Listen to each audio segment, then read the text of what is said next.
What's up, YouTube family? My name is Adilaga, and today we're going to talk about two of the most popular Airbnb models and find out which one's superior: rental arbitrage or co-hosting or revenue share model. Now, let's start off with rental arbitrage. Rental arbitrage is a topic that's discussed largely on YouTube and a lot of other Airbnb gurus.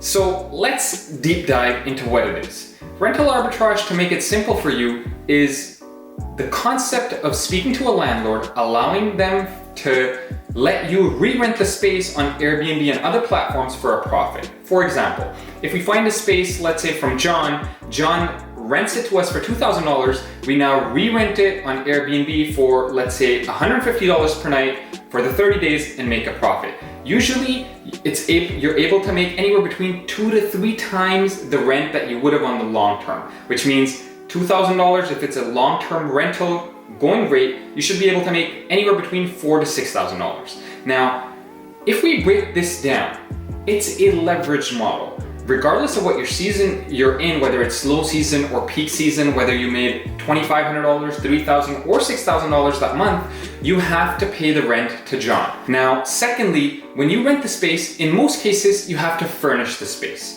Furnishing the space has its own dollar value associated to it. Furnishings also have their own costs. Let's say this is a small space and it costs you anywhere between $5,000 for a 500-foot square space, which is $10 per square foot.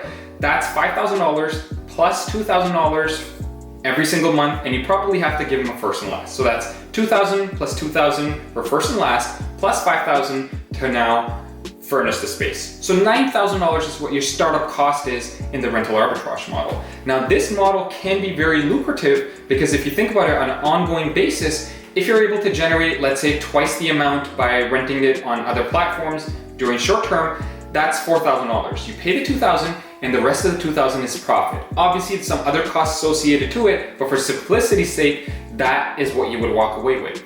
On the other side, co-hosting or the property management or revenue share model is not something that's new. It's been around for decades, and if you remember going to cottage country back in the day, you would most likely have to reach out to a property manager. They would take the funds, make you sign a contract, and let you stay there for a week or a weekend, whatever it may have you. Airbnb and other platforms made this the new norm, where you're able to partner up with another host or another landlord or an owner and work off of revenue share model.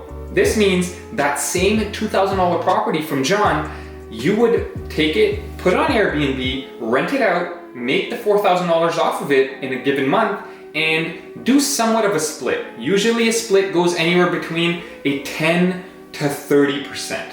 Let's say, for again simplicity's sake, that 20% is your revenue share. On $4,000, you would be taking, correct me if my math is wrong, about $800 home. Now, you can already see the difference between rental arbitrage and co-host. It seemed like you were going to walk away with $2,000 in this case. It seems like you're only going to walk away with $800 in this case. Now, however, one thing that you need to realize is the upfront cost in a co-host or a property management model is little to nothing. It's literally zero. It can truly be a $0 way of scaling your business. And there's lots of property managers out there that are already in this business taking full advantage of it. Now, in this case, you would partner up with someone who already has a furnished space, which is very easy to do given the current market situation in 2020, or you would team up with someone who's willing to furnish their space and allow you to manage it for them from A to Z. In both these models, you will be the professional and manage all the day-to-day tasks because both the landlord in the rental arbitrage as well as the co-host model want to be completely hands-off. So now that leaves the question, which model is superior to the other?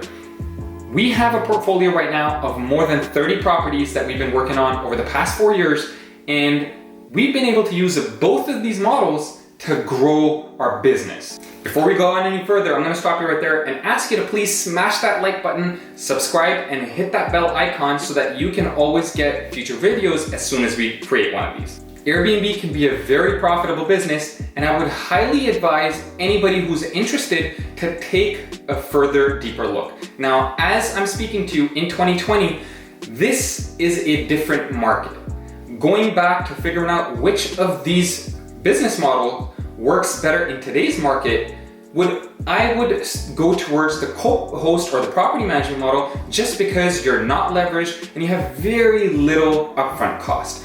On the other hand, if rental arbitrage is a business model that you're already in, or this is something that really sits well with you and you're going after those higher profits, in this market today, I would highly advise to look at very good rates for your month-to-month leases. Right now, there's plenty of supply on the market, especially with furnished units, so it should be easy to get below market rents.